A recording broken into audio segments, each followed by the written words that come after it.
Okay, so this is a tutorial video for Jack Woodman I2B. I think that's what it is. He wanted help with the tap harmonics in the song Forever Tonight by Pantera. So we're going to teach that. So I am just using my phone next to my amp for this recording, but I can still teach it. And just so you know, for this guitar cover, I'm doing tap harmonics, not regular tapping. Regular tapping is when you fret a note in between the frets, the metal part, right?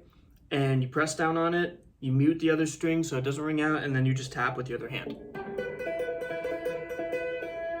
Or you can hammer on, slides, whatever, right? But this is tap harmonics. So the basics of tap harmonics is when you have frets noted or bars or whatever, chords, doesn't matter, and you tap usually about 12 frets above to make it ring out.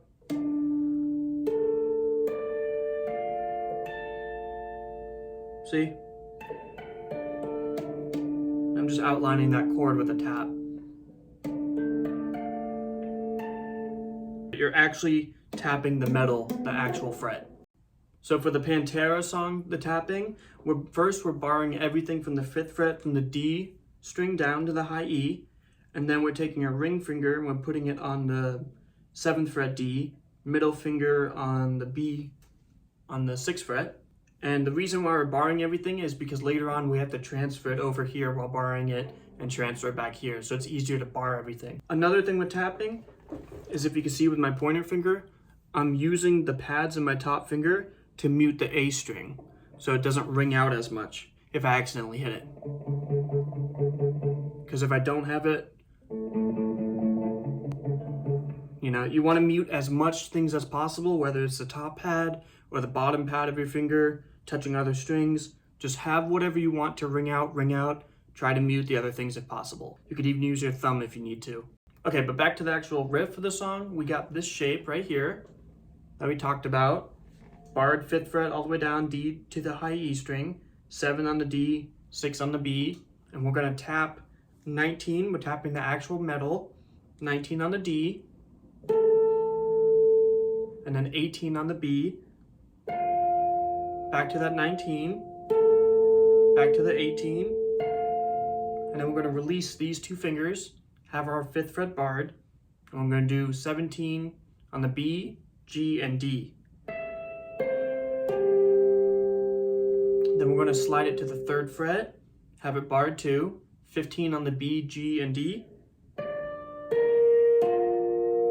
and then slide that back to the 5th fret and do D, and then G, B, D again.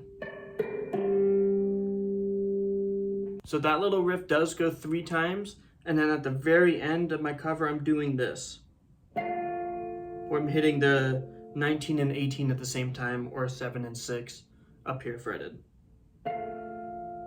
So I know that might be confusing, me saying, you know, 19, 18, 17, 16, slide, all that, but we'll do it really, really slow. Maybe that might help too.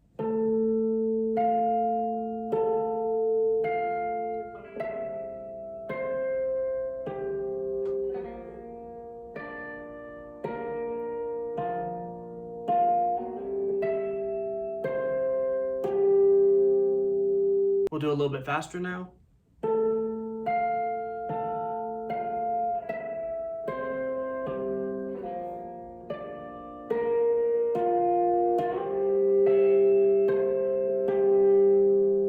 We'll do it faster.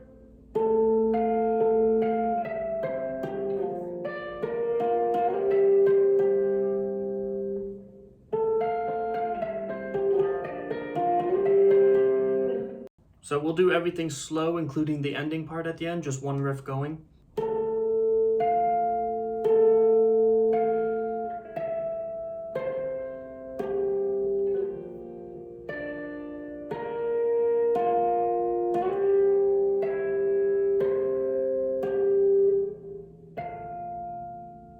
So with tapping, it's kind of like having a nice little kind of bounce to it, you know? You don't have to do it super hard, but not too soft. It's more of a feeling thing, so once you figure it out, you'll know. It's kind of hard to explain it.